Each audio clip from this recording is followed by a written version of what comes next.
Hello everyone and welcome to our channel. In today's video, we're coming at you from the Horseshoe Hotel and Casino in Las Vegas, Nevada, where in just a few moments we'll be enjoying dinner at their signature steakhouse, Jack Binion Steak. Despite an appealing looking menu and a center strip location, we've been really surprised to not hear this steakhouse talked about that often. That being said, we're determined to find out. Does it hold up to the rest of the competition, or are you better off enjoying your ribeye and prime rib elsewhere? Don't miss our complete and candid review coming up next on this episode of James and Paul Try It All.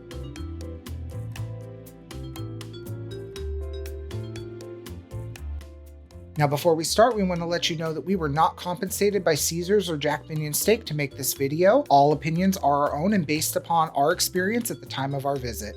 We do understand that opinions may differ, and that is perfectly okay. All right, friends, we've just been seated here at Jack Binion Steak. We've had a few moments to look over the menu, and I've got to say already, I'm very impressed with the variety of unique dishes that Jack Binion's offers. So many times you go to a steakhouse and it seems like it's a carbon copy of every other steakhouse on the Las Vegas Strip. But Jack Binion's has a lot of different dishes that seem a little bit more unique, such as the ketchup spiced house potato chips and dip, which is gonna be something that we're absolutely gonna try. So tonight, we're gonna try and show off as many unique options as we possibly can. Don't go anywhere. I'm working up an appetite, and I'm looking forward to this. One thing I do want to say that I appreciate about Jack Binion Steak, there is no blasting music in this steakhouse. It is nice and quiet. Now, aside from, everyone else around, having conversation, I do appreciate a Vegas steakhouse that does not have pumping, loud, blasting music. All right, my friends, our cocktails and our starter have arrived, so let's dig in. I went with a chocolate espresso martini. Now, this chocolate espresso martini is gonna be made with Stoli vanilla vodka, Bailey's Irish cream, freshly brewed espresso, a touch of Kahlua coffee liqueur, and drizzled with Hershey's chocolate syrup. Normally, I don't necessarily start my meal with a chocolate espresso martini, but frankly, this sounded way too good to pass up, and I'm only gonna have one cocktail tonight, so cheers. Let's see how this tastes. That's a chocolate lover's dream. Delightful. You can smell the chocolate, the espresso. It's very smooth, creamy, delicious. If you enjoy espresso martini, this is definitely a great one.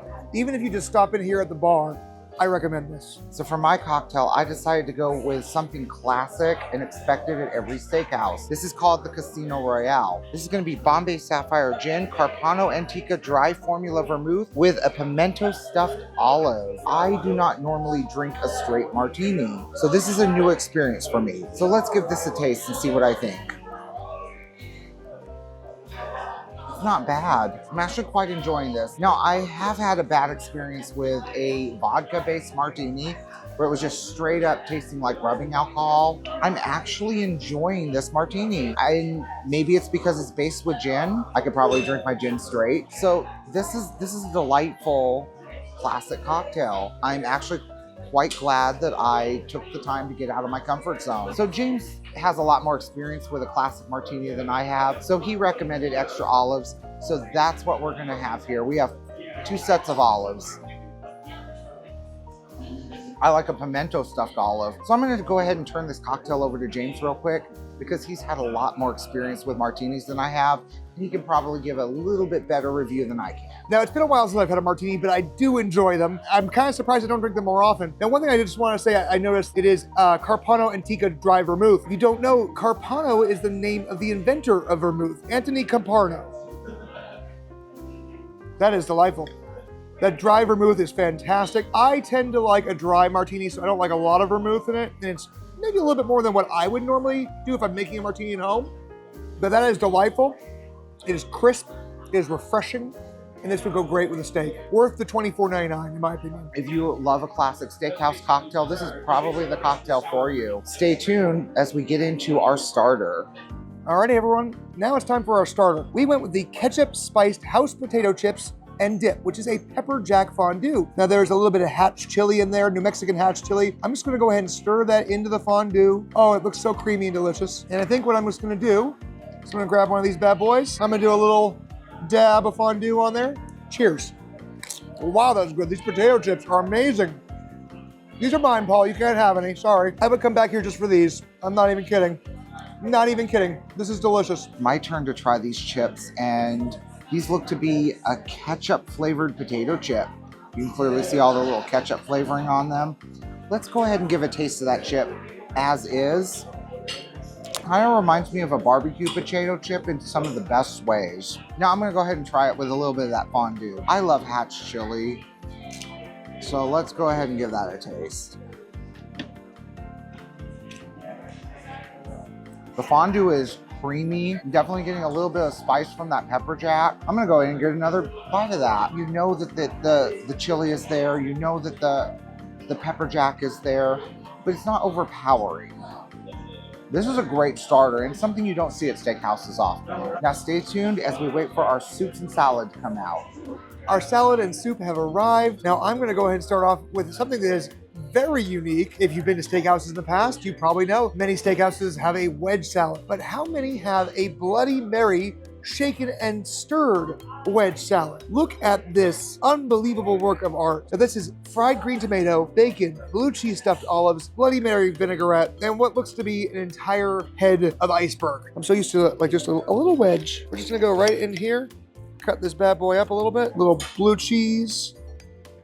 So at first I was a little worried because I can't say that I thought it smelled that good. The vinaigrette has a very pungent odor, but as I bite into it, it does remind me of a Bloody Mary. And frankly, I think it works really well in salad form. The olives are briny, the vinaigrette is spicy and tomatoey. You even have this cute little garnish here of a lemon, a gherkin, a cocktail onion, just like you would get with like an actual Bloody Mary. The blue cheese adds a nice little funk to it. I'm gonna try this fried green tomato. My mother always used to make fried green tomatoes when I was growing up. We grew tomatoes when I was a kid, and she would always grab them when they were green and chop them up, fry them up. They're so good. The fried green tomato is seasoned perfectly. It's crisp. Man, I am losing my ability to speak because I just can't even put into words how much I'm enjoying this. If you like a Bloody Mary, if you like a wedge salad, absolutely get this. It's so unique. It's so good. All right, and for the soup, we decided to go with a lobster bisque. Now, this is going to be a lobster bisque with some creme fraiche, and it is served with a toast that complements the soup. Now, one thing of note that I do want to point out, there is a whole hunk of lobster right here in the soup. So let's go ahead and give this a try. Now, I love a good lobster bisque.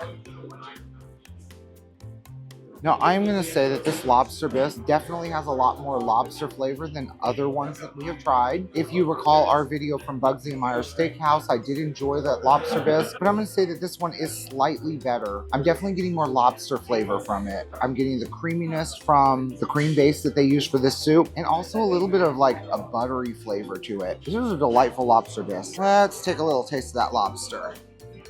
Delightfully briny, nice and soft, just as lobster should be. I'm quite happy with this lobster bisque. It's a classic and it's done right. Now stay tuned and we will be back when our mains come out. We have some exciting things coming. Don't go anywhere. This episode of James and Paul Try It All will be back after these messages. We want to give a huge shout out and thanks to both Tim and Debbie for the recent support to our channel. Thank you both so much. It is very appreciated.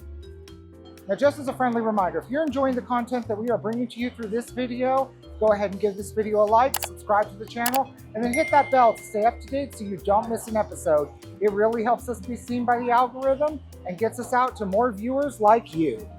And just like that, our entrees have arrived. Now I went with the queen cut prime rib here. That comes with a balsamic carrot, a cipollini onion, some fresh horseradish, some creamy horseradish, and of course, a side of au jus. Let's go ahead and tuck in. I ordered medium rare, as I think any prime rib should be. I don't know which side I want to attack this from. It looks so good and looks perfectly cooked. Go for this side here. There we go. Give it a little dunk of the jus. Let's just go straight without the horseradish for now. That's seasoned perfectly. Little bite, already got a nice little crispy crust on the outside. Notes of pepper, I think some garlic, some onion, some rosemary. Wow, very beefy, very strong. The au jus is great too. Let's try with a little bit of the horseradish. We'll go with the creamy horseradish here.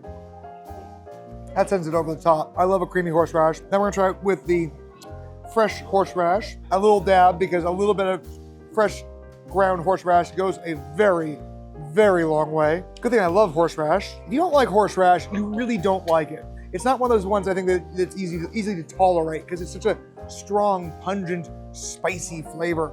Great for clearing your sinuses though.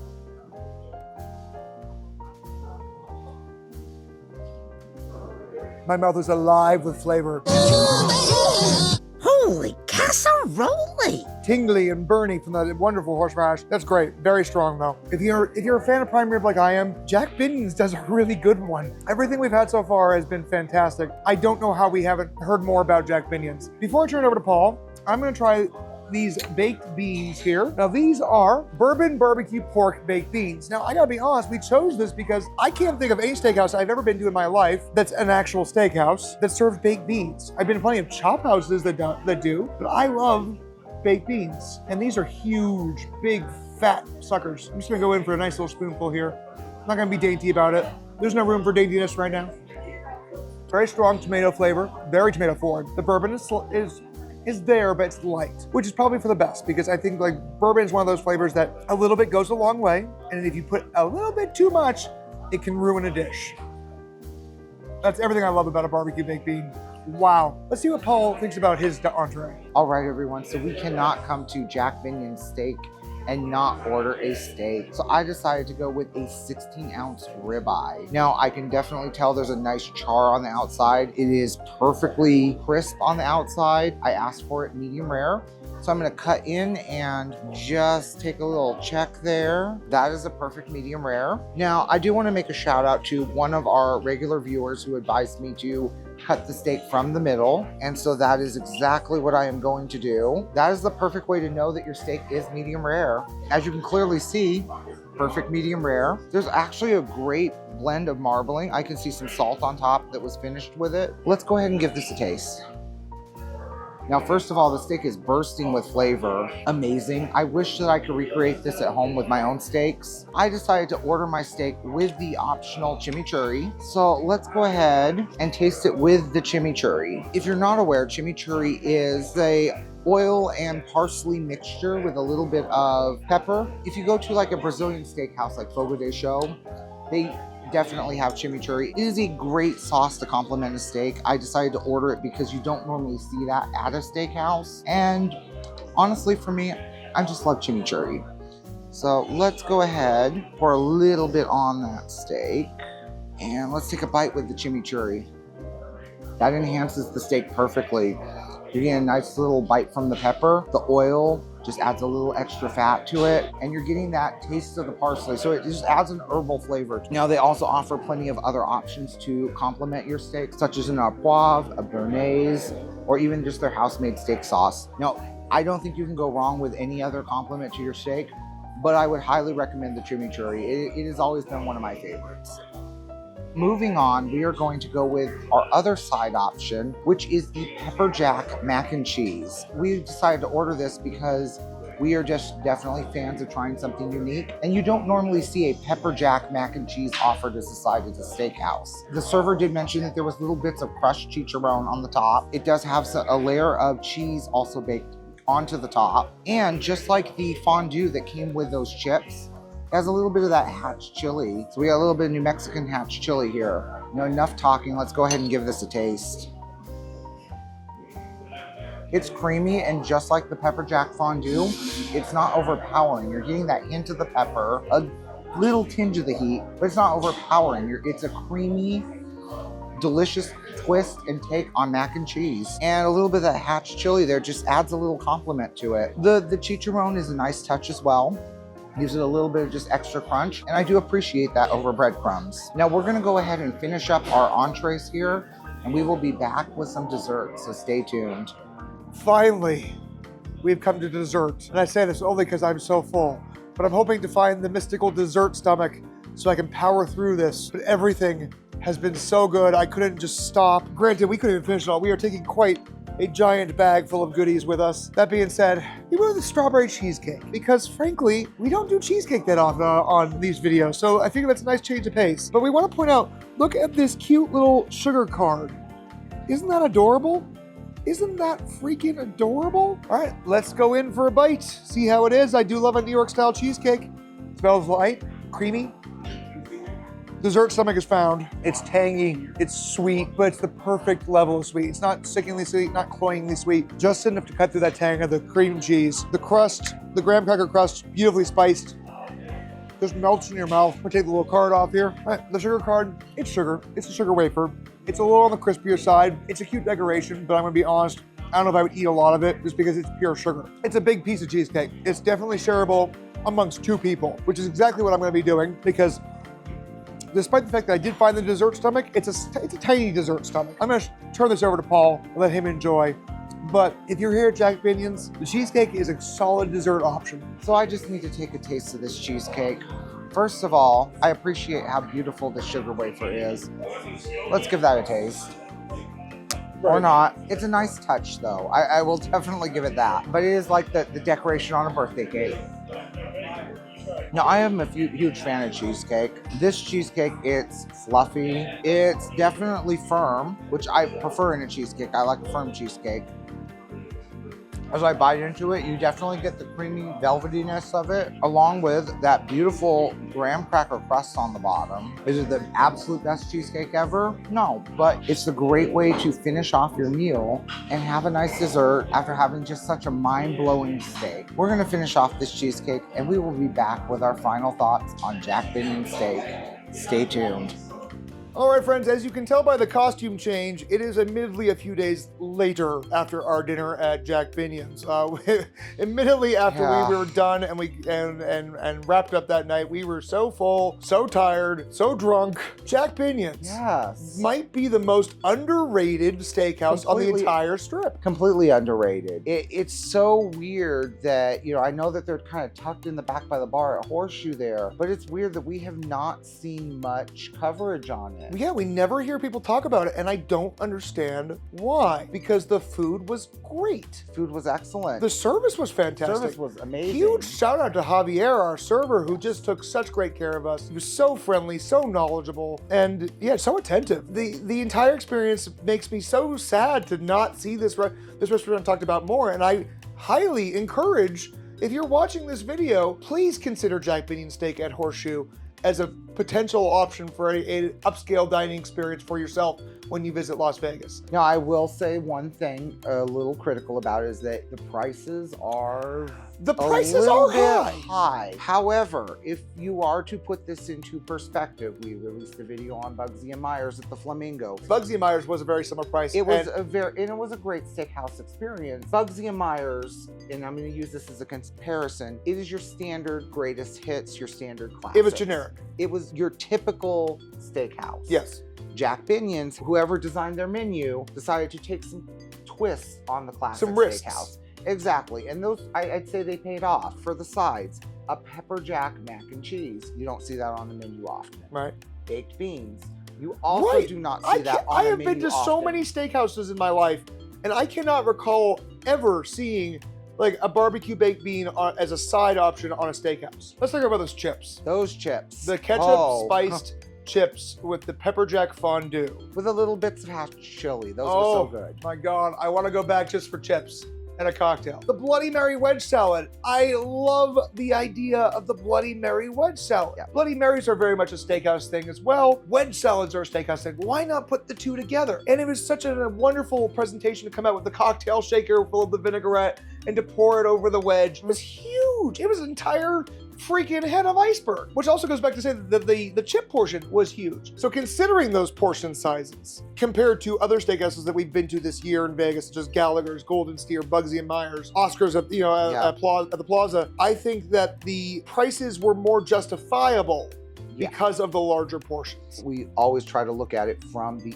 overall perspective. That being said, we hope you consider this because we really would love to see Jack Binion Steak get more traffic into them. They were very grateful for us coming out and doing a video. I would go back in a heartbeat, but because we do this channel, we don't get to generally repeat a lot. No. We're always trying to bring you guys new content. So that's a perfect segue to saying, if you enjoyed today's video, be sure to hit that like button, subscribe to the channel, and don't forget to ring that little bell icon for notifications whenever a new episode of James Paul Try It All is released, because each week at Saturday at 9 a.m. Pacific Standard Time, we're going to bring you more hotel reviews, more attraction reviews, more restaurant reviews, and a whole lot more fun from Las Vegas and beyond. And we want to take you guys along for the ride. We love hearing from you guys.